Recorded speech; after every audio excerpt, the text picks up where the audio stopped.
Hi everyone, this is Deepti Singh, currently working as a nursing officer in a central government hospital. And I know तुम लोगों को इस video की बहुत ज़्यादा ज़रूरत है and this is a very realistic plan, practical plan and ये आज मैं आप सभी के साथ शेयर करना चाहती हूँ कि कैसे तुम नॉर्सेट की प्रिपरेशन कर सकते हो। मैंने अपना नॉर्सेट 2022 क्रैक किया था with all India rank 179 and सारे लोगों का ड्रीम होगा कि वो इस एंट्रेंस एग्जाम को क्रैक करें, एक नर्सिंग ऑफिसर की पोस्ट लें, एक अपना ड्रीम जॉब लें, एक गवर्नमेंट जॉब लें और अपने फैमिली को थोड़ा सा प्राउड फील करा सके। सो ये वीडियो कंप्लीटली आपके लिए है, एंड तक जरूर देखना क्योंकि seriously this will be worth it. Okay, start करते हैं।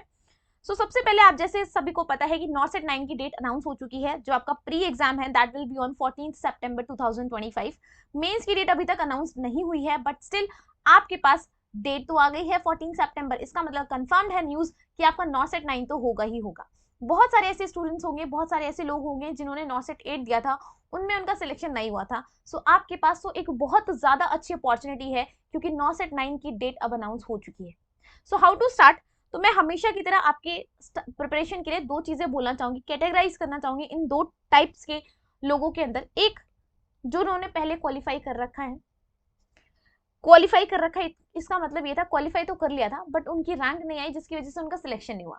And the second one is जिन लोगों ने क्वालिफाई नहीं किया या फिर जो फ्रेशर्स हैं जो अभी फर्स्ट टाइम अपनी लाइफ में पहली बार नॉर्सेट 9 के लिए अपेयर होना चाहते हैं। तो जितने भी बच्चे, जितने भी स्टूडेंट्स या जितने भी लोग अभी क्वालिफाइड है उन सभी को पता होगा कि क्या क्या पैटर्न रहता है, क्या सिलेबस रहता है, कैसे एग्जाम का सब कुछ रहता है। ठीक है, नॉट क्वालिफाइड वालों को मैं सारी चीजें डिटेल में बताऊंगी बट थोड़ा सा वेट करना पड़ेगा आपको क्योंकि सबसे पहले हम क्वालिफाइड के बारे में सुनते हैं। तो जिन लोगों ने क्वालिफाइड कर लिया था लास्ट टाइम नाउसेट 8 के अंदर बट उनका सिलेक्शन नहीं हुआ था due to their low rank, तो तुम्हें कुछ तो आता है। सबसे पहली बात, तुम जीरो लेवल पे नहीं हो डेफिनेटली। कुछ तो चीजें हैं जो तुम्हें पता है, कुछ ऐसी चीजें हैं, बहुत सारी चीजें जो तुम्हें पता है।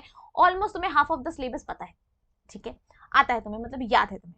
तुम्हें सिर्फ और सिर्फ जरूरत किस चीज है? अपने नोट्स को रिवाइज करने के लिए। तो सबसे पहली चीज, नोट्स नहीं बनाए हैं तो भैया जी बना लेना इस बार प्लीज। और अगर आपने नोट्स बना रखे हैं तो उसको रिवाइज करना है इस बार अच्छे से। जितना भी एक्स्ट्रा पॉइंट्स है वो सारे के सारे सेम नोट्स पर लिखते चले जाओ। अगर तुम्हारे पास प्रीवियस वाला नोट्स है, अभी तुम वापस से अपनी सारी रिविजन स्टार्ट करोगे, क्लासेस लोगे, यूट्यूब से ले रहे हो या किसी से भी ले रहे हो, वो सारी चीजें भी मैं इन्फॉर्म करूंगी अभी आपको। वो उसमें जो भी एक्स्ट्रा पॉइंट्स है वो सारा आप लिखते चलेंगे। दूसरी चीज यहाँ पे आपका टाइम मैनेजमेंट सबसे ज्यादा इंपॉर्टेंट है। मे बी आपका सिलेक्शन रुकने का रीजन ये हो सकता है कि आपने टाइम मैनेजमेंट नहीं किया होगा। अब देख लो यहाँ पे टाइम मैनेजमेंट प्रिपरेशन के टाइम पे कैसे करना है।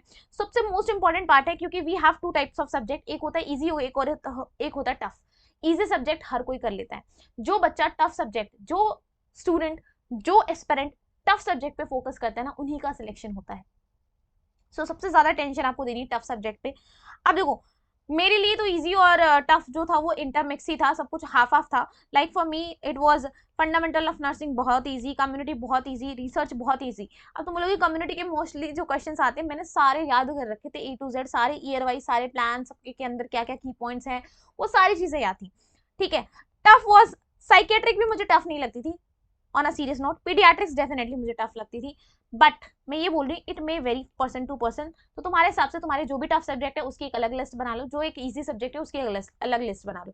इजी सब्जेक्ट्स को तुम्हें पता है थोड़ा सा भी पढ़ोगे तुम्हें आ जाएगा, बट जो तुम्हारे लिए टफ लग रहा है तुम्हें सबसे ज्यादा टेंशन वहां पे देनी, उस वजह से मे बी तुम्हारा सिलेक्शन रुक गया होगा। एमसीक्यू प्रैक्टिस सबसे ज्यादा जरूरी है, सबसे ज्यादा। एक ही किताब पे स्टक रहना याद रखना हमेशा। एक ही बुक को प्रेफर करो स्टार्टिंग से लेकर लास्ट तक। रेफर एक ही बुक रेफर करनी है आपको यहाँ पे।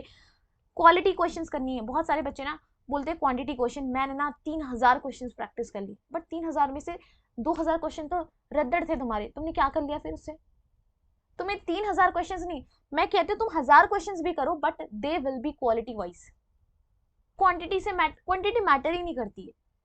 तुम ऐसे क्वेश्चंस करो जिससे तुम्हारे कॉन्सेप्ट्स क्लियर हो जाए, तुम जिससे एग्जाम के अंदर जो क्वेश्चंस आ रहे हैं वो तुमसे सॉल्व हो जाए। क्वांटिटी करने से कुछ फर्क नहीं पड़ता है, तुम टाइम वेस्ट कर रहे हो बस अपना। ठीक है, हमेशा और जब भी तुम एमसीक्यू प्रैक्टिस करो, जिस भी बुक से प्रैक्टिस कर रहे हो उस बुक पे जब भी तुम स्टार्ट करते हो, तुम्हें पता है बहुत सारे क्वेश्चंस होते हैं तुम्हें नहीं आता है। कुछ क्वेश्चंस थे जो तुम्हें नहीं आ रहे थे, जो आते हैं वो तो ठीक है, जो नहीं आ रहे हैं उसके ऊपर एक सर्कल बना लो या रेड पेन से क्रॉस कर दो। दैट जब तुम अगेन एक बार रिवाइज कर रहे हो, उस बुक को वापस से रीड कर रहे हो, तो तुम्हें पता हो तुम सारे क्वेश्चंस को दोबारा ना करो क्योंकि जो तुम्हें आते थे वो तो तुम्हें आते ही थे।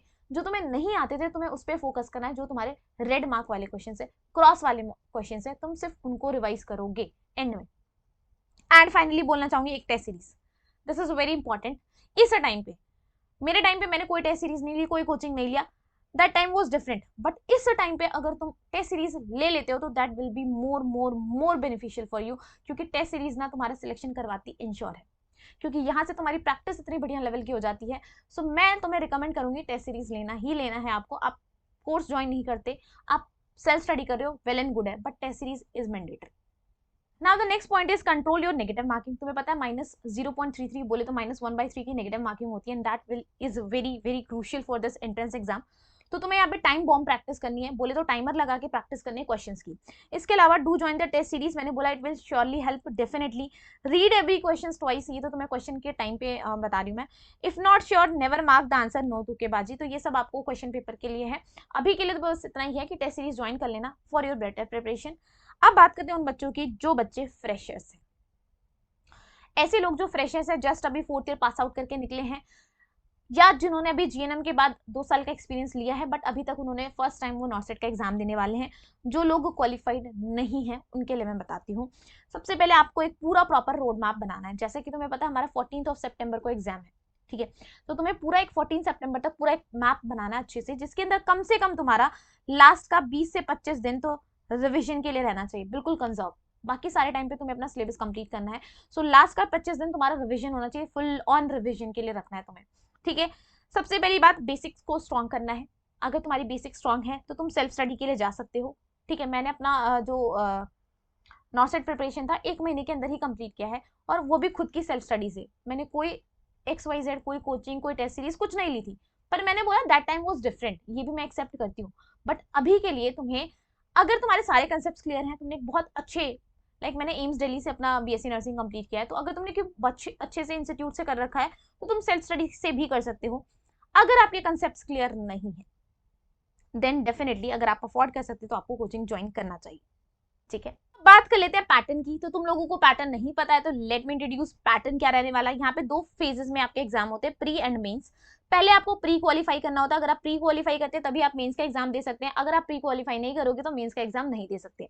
सो प्री में होता क्या है, यहाँ पे 100 क्वेश्चन आते हैं, 90 मिनट्स का आपको टाइम दिया जाता है, and there will be 5 slots जिसमें 20-20 क्वेश्चन होंगे, यानी 20-20-20-20-20 यानी 5 सेट्स होंगे जिसमें 20-20 क्वेश्चन होंगे। हर एक सेट के लिए 18 मिनट्स का टाइम होगा। लेकिन यहाँ पे थोड़ा सा ट्रिक्स है, यहाँ पे देख लो।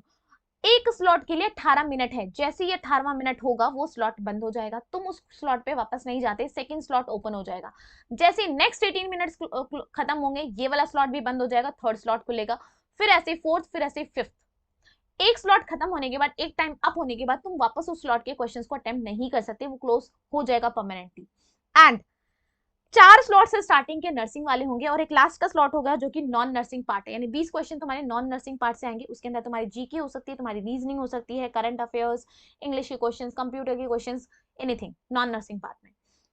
अब बात करते हैं मेंस की। तो जो बच्चा पहले तो प्री क्वालिफाई करो भाई, प्री क्वालिफाई करोगे उसके बाद ही मेंस के लिए सिलेक्ट हो सकते हो। मेंस में क्या होता है, सेम सिनेरियो रहता है, बस यहाँ पे 160 क्वेश्चंस होते हैं एंड 180 मिनट्स का टाइम पीरियड होता है यहाँ पे, यानी 3 घंटे में 160 क्वेश्चन करने होते हैं। 4 स्लॉट्स होते हैं, हर एक स्लॉट में 40 क्वेश्चन होते हैं, और आपके पास हर एक स्लॉट को सॉल्व करने के लिए 45 मिनट्स दिया जाता है, और सारे के सारे नर्सिंग फील्ड से होता है, नॉन नर्सिंग पार्ट नहीं है आपके मेंस में।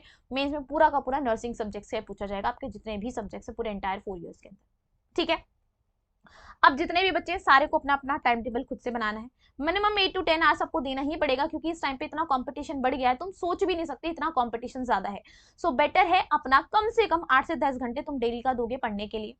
अपनी स्टैंडर्ड बुक्स फॉलो करनी है, मैं पहले भी बता दूं तुम लोगों को, जितने भी चांसेस हैं। देखो अगर तुम्हें ऐसा लगता है कि तुम बहुत अच्छे हो पढ़ने के अंदर और तुम बहुत टाइम के लिए, लंबे टाइम के लिए पढ़ सकते हो, तो मैं सजेस्ट करूंगी तुम्हें ये जो आपकी स्टैंडर्ड बुक्स है, लाइक ये JB Sharma, Pott and Perry, Rimple Sharma, आपका शिवानी हो गया, ब्रूनर एंड सुधार्थ हो गया आपका, ये सारी बुक्स को फॉलो करो। अदरवाइज अगर आप तुम्हें लगता है नहीं मैं इतना लंबी लंबी किताबें इतनी लंबी लंबी ड्यूरेशन के लिए नहीं पढ़ सकता, तो गो फॉर एनफ्लेक्स, जो सौंदर्य की आपकी थ्योरी वाली बुक आती है वो आपको पढ़नी है। इसके बाद सबसे ज्यादा इंपॉर्टेंट आता है आपका MCQ प्रैक्टिस। दुनिया में कुछ करो मत करो, तुम्हें MCQ प्रैक्टिस भर भर के करनी है।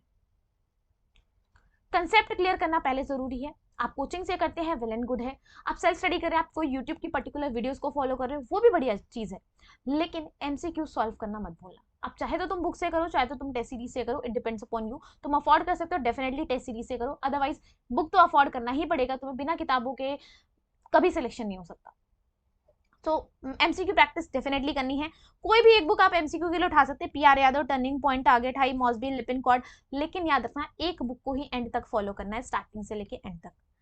इसके बाद सबसे ज्यादा इंपॉर्टेंट एक और चीज आती है, review previous year questions and sample paper. सबसे इंपॉर्टेंट स्टेप है, तुम्हें ये तो पता होना चाहिए पिछले साल क्वेश्चंस आए हुए कैसे थे, अभी जो 9 में देने जा रहे हो 9 से 8 में कैसे क्वेश्चंस आए थे। आपको यूट्यूब पे स्क्रॉल करोगे मिल जाएगा, और अगर आप कोई कोचिंग ज्वाइन करते हो तो वो ऑटोमेटिकली आपको सारे प्रीवियस ईयर क्वेश्चंस प्रोवाइड करा देंगे, ठीक है, क्योंकि तुम्हें पता होना चाहिए। और इसके लिए तुम यूट्यूब वीडियोस भी देख सकते हो, और कोचिंग ज्वाइन कर रखी तो वो आपको ऑलरेडी दे देंगे। अब सबसे ज्यादा इंपॉर्टेंट आता है image based questions. Image based question हर बच्चों के बस की बात नहीं है।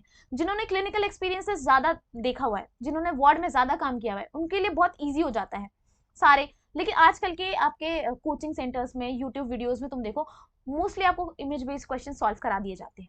सो बहुत ज्यादा क्लिनिकल एक्सपीरियंस सबसे ज्यादा हेल्प करता है। मेरे लिए तो सबसे ज्यादा यही हेल्प किया था मेरे एग्जाम के टाइम पे।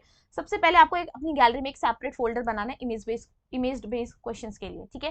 तो जितने भी तुम्हें लगता है, जो भी तुम पढ़ते जाते हो, कोई साइन एंड सिम्टम्स आता है, कोई स्पेशल डिजीज कंडीशन आती है, गूगल पे जाओ, उसकी फोटो लो, स्क्रीनशॉट लो और उसको रख लो उस फोल्डर के अंदर, सो दैट जब भी तुम रात को इंस्टा स्क्रॉल कर रहे हो, क्यों करना है इंस्टा स्क्रॉल? जॉब लेना ज्यादा जरूरी है या फालतू टाइम वेस्ट करना? इंस्टा स्क्रॉल करने से जिंदगी में कुछ नहीं मिलेगा तुम्हें, this is the reality. But ये जो 3 महीने है ना, इसमें तुमने काम कर लिया ना बढ़िया वाला, तो पूरी लाइफ सेट हो जानी तुम्हारी।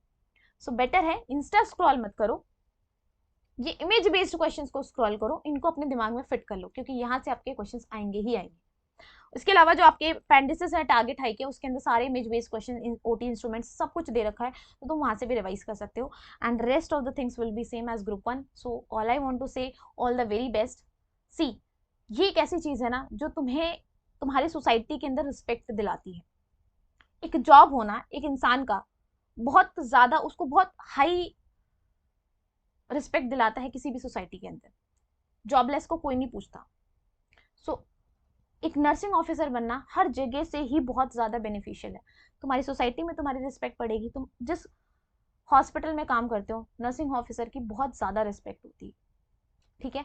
तो जो भी तुम्हारे माइंड में थॉट्स है ना, सारे थॉट्स को साइड में रख के 3 महीने के लिए लग जाओ यार काम पे, और निकाल लो इस पेपर को, क्योंकि day by day, year by year सिर्फ कंपटीशन बढ़ना है, सिलेक्शन नहीं होना फिर, ठीक है। So all the very best guys. I hope तुम लोगों को ये स्ट्रैटेजी पसंद आई हो। अगर पसंद आई हो, चैनल सब्सक्राइब कर देना और लाइक करना मत भूलना। Bye bye, take care and all the best.